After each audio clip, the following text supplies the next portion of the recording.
you can say, motivated and nefarious vision, they are unable to see what is being categorically explained. प्रधानमंत्री श्री नरेंद्र मोदी जी के नेतृत्व में cabinet ने भारत की जनगणना कराने का निर्णय लिया और इसके बाद जो भी प्रेस रिलीज जारी हुई उसमें स्पष्ट रूप से कहा गया कि जनगणना के साथ सामाजिक आर्थिक मूल्यांकन और जातियों की जनगणना भी स्वतंत्र भारत के इतिहास में पहली बार होगी, जिस संबंध में पहली प्रेस रिलीज 30 अप्रैल को हुई, दूसरी 4 जून को और 15 जून को, जिसमें स्पष्ट रूप से यह कहा गया। और जो कहा गया उससे ज्यादा इंपॉर्टेंट होता है जो किया गया हो।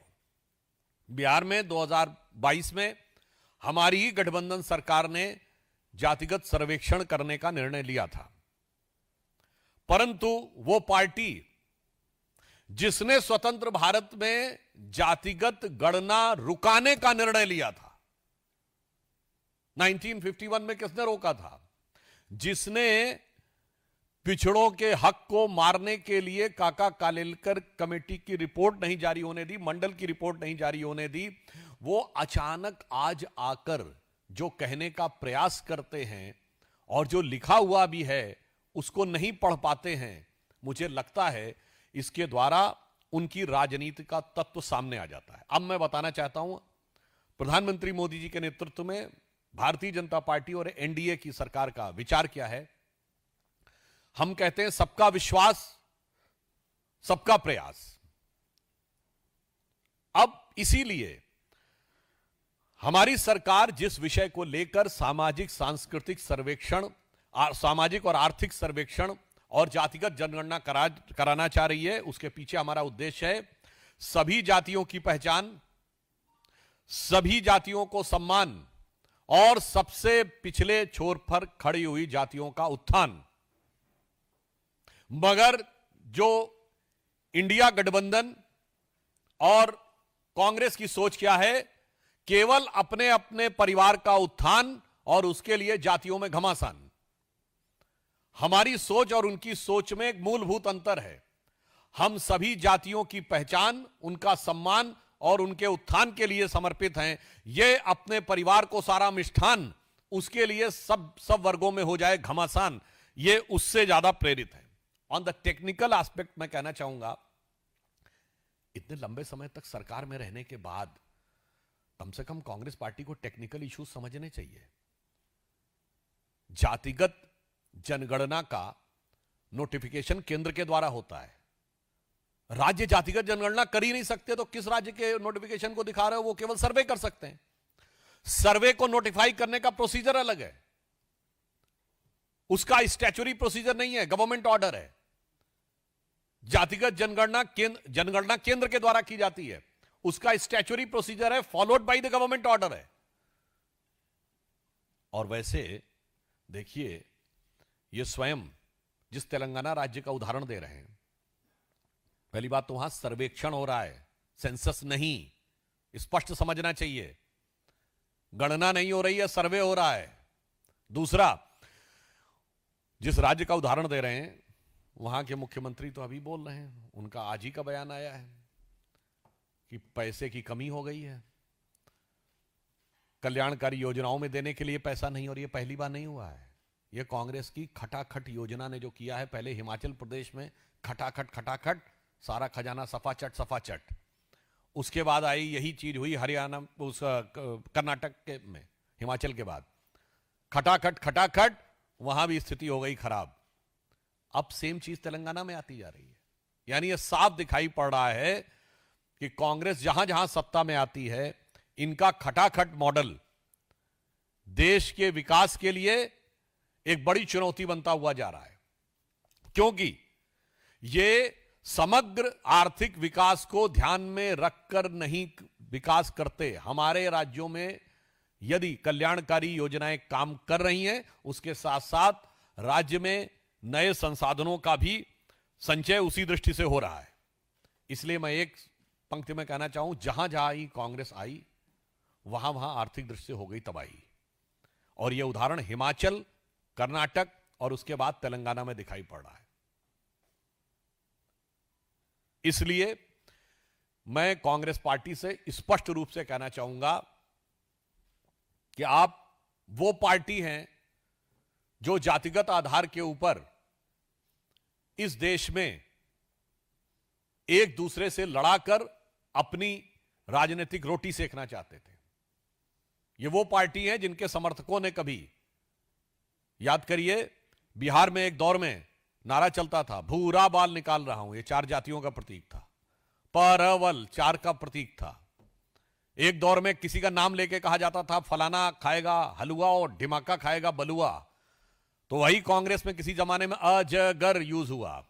तो कभी गुजरात में इसी कांग्रेस ने KHAM खाम यूज किया, तो कहीं कर्नाटक में अहिंदा यूज किया। मगर मोदी जी ने क्या कहा? सबका साथ, सबका विकास, सबका विश्वास, सबका प्रयास। यूज सारी जातियों का नाम किया, मगर सारा अर्पण अपने को ही किया। सत्ता में जिन्होंने एक रत्ती का स्थान परिवार के बाहर किसी को नहीं दिया, इतनी छोटी सोच से जो लोग 3 पीढ़ियों से इस देश को चलाते रहे, उसी छोटी सोच के कारण जो लिखा हुआ है वो पूरे डॉक्यूमेंट को न दिखाकर एक सरासर मिथ्या प्रचार, भ्रामक प्रचार और इसके द्वारा वो देश को भ्रमित करने का प्रयास कर रहे हैं, क्योंकि शायद उन्हें यह लगता है कि इस चीज को लेकर जो मंसूबे उन्होंने पाले थे वो पूरे नहीं हो पा रहे हैं। मैं स्पष्ट रूप से पूछना चाहता हूं, कांग्रेस पार्टी पहले जवाब दे। कर्नाटक और तेलंगाना में उन्होंने अल्पसंख्यक समुदाय के जिन जिन लोगों को, जिन इतनी भारी संख्या में जातियों को इंक्लूड करने का प्रयास किया है, जिसके बारे में कोर्ट की भी टिप्पणी है, उस पर उनका क्या कहना है? आखिर में आप किसका हिस्सा मारना चाहते हैं? पश्चिम बंगाल की सरकार ने जिस भारी संख्या में मुस्लिम समाज के लोगों को ओबीसी में इंक्लूड किया है, जिसके लिए पिछड़ा वर्ग आयोग ने बाकायदा जवाब तलब किया कि संभवतः शायद 91 में 73 जातियां मुस्लिम समाज की थी। राहुल गांधी और इंडी गठबंधन वाले इस पर जवाब क्यों नहीं देते? और आपको एक बड़ा मजेदार तथ्य बताऊं कि जब ओबीसी कमीशन ने उनसे पूछा कि ये इतना कैसे हो गए, तो उन्होंने कहा कन्वर्ट होने से पहले ये इस जाति के थे तो इसमें हो गए। अब आप एक और बात सुनिए, उसमें यह भी कहा गया बंगाल में, भाई तो फिर इतनी भारी मात्रा में कन्वर्जन कैसे हो गया? तो चुप हो गए। मगर एक और मजेदार बात, अभी जो लेटेस्ट चेंज किया है पश्चिम बंगाल की कैबिनेट ने, उसने संभवतः 141 जातियों को उसमें डाल दिया है। अब मजे की बात क्या है, हिंदू समाज में 71 जातियां हैं एज पर वेस्ट बंगाल, और मुस्लिम समाज में 100 से अधिक ओबीसी जातियां हैं।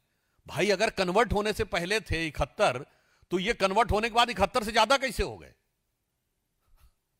यह साफ दर्शा रहा है कि आरक्षण के नाम पर वोट बैंक की राजनीति करके पिछले दरवाजे के द्वारा पिछड़े वर्ग के आरक्षण में सेंध ही नहीं लगाना, जिसे कहते हैं ना पूरी की पूरी दीवार ढहा देने का काम इंडी गठबंधन की सरकारों के द्वारा किया जा रहा है। इसीलिए प्रधानमंत्री मोदी जी के नेतृत्व में हमारी एनडीए की सरकार ने जो एक सकारात्मक निर्णय लिया है, उसके द्वारा होने वाले इस सकारात्मक पक्ष को वो स्वीकार करने को तैयार नहीं रह रहे हैं।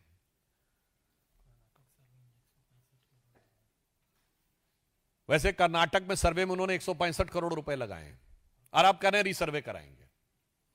और याद करिए, कर्नाटक के डिप्टी सीएम मात्र साल भर पहले की बात है, यह भी बोल चुके थे कि सर्वे जारी नहीं होने दूंगा। यह ऑन रिकॉर्ड दिया गया बयान था, वहां खुद ही घमासान हो रहा था। तो अब पहले मैं उनसे पूछना चाहता हूं कि आपने कर्नाटक में सर्वेक्षण कराया तो पहले गलत कराया था क्या, या फिर रीसर्वे क्यों करवा रहे हैं? अब तेलंगाना में कह रहे हैं कि करवाएंगे फिर से। और तेलंगाना में जो आपने सर्वेक्षण कराया है उससे जो अनुपात निकल के आया, मैं राहुल गांधी से सीधा पूछना चाहता हूं, उस अनुपात में मंत्रिमंडल में परिवर्तन किया कि नहीं? आज सबसे ज्यादा ओबीसी मंत्री मोदी जी की सरकार में है। मैं पूछना चाहता हूं तेलंगाना में कितने ओबीसी मंत्री हैं? और मैं राहुल गांधी जी से यह भी पूछना चाहता हूं और कांग्रेस पार्टी से कि 2014 में जब डॉक्टर मनमोहन सिंह जी की सरकार ने इस्तीफा दिया, कितने ओबीसी मंत्री थे? 2-3 भी नहीं थे पूरी कैबिनेट में। इसलिए इससे बहुत साफ हो जाता है कि इनका उद्देश्य समाज के अंदर भ्रम पैदा करना और अपने परिवार के हाथ में सत्ता रखना है। चूंकि वह उद्देश्य बिखरता हुआ नजर आ रहा है, इसलिए इस प्रकार के प्रपंच, झूठ और मिथ्या प्रचार का सहारा लिया जा रहा है।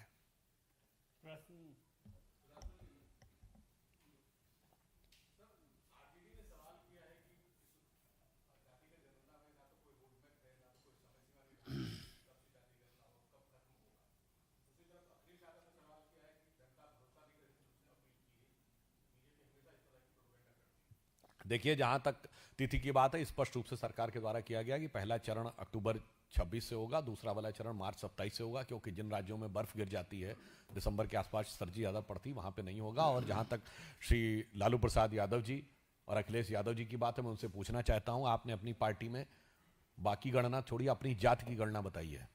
अपनी जाति में आपने अपने परिवार के अलावा किसी को सत्ता दी? जिस दिन मुख्यमंत्री का पद छोड़ने की बात आई तो लालू प्रसाद यादव जी ने क्या किया? पहले मेरा साला, उसका जलवा चलता था, फिर मेरी पत्नी, फिर मेरा बेटा, फिर मेरा दूसरा बेटा, फिर मेरी बेटी, फिर मेरी दूसरी बेटी, और धरती पुत्र मुलायम सिंह जी, जब सत्ता की बात आई तो भाई भी नहीं, बेटा ही नजर आया। तो इससे साफ समझ में आता है कि जातिगत जनगणना के मुद्दे के ऊपर इनका उद्देश्य अपनी जाति में भी एक की गणना नहीं है, अपनी जाति में भी किसी एक भी व्यक्ति को यह सत्ता देने को तैयार नहीं है। इससे यह समझ में आ जाता है कि ये किस प्रकार की भावना रखते हैं। और लालू प्रसाद यादव जी का तो सबसे दुर्दांत और दुर्भाग्यपूर्ण और भर्त्सना योग्य जो चित्र आया है, उस पर सफाई देनी चाहिए कि बाबा साहब अंबेडकर की फोटो पैरों के आगे रखे हुए ये वही पार्टी है, ये कोई तो संयोग मत मानिएगा, जिसने बिहार में लंबे समय तक ग्राम पंचायत और परिषद में दलितों को आरक्षण नहीं दिया था, जिसके दौरे हुकूमत में दलितों की सबसे ज्यादा हत्याएं होती थी। यह समाजवादी पार्टी वही पार्टी है जिसके दौरे हुकूमत में दलितों का रिजर्वेशन इन प्रमोशन बैकडेट से खत्म किया गया था, यानी जो लोग प्रमोट हो गए थे उन्हें रिवर्ट कर दिया गया था। यह वही पार्टी है जिसने उत्तर प्रदेश की पहली दलित मुख्यमंत्री मायावती जी को जान से मारने की कोशिश की थी और उनके विधायकों को, अनुसूचित जाति के विधायकों को जातिवाचक शब्दों के साथ अपमानित करके पकड़ कर अपहरण किया था। यह स्टेट गेस्ट हाउस का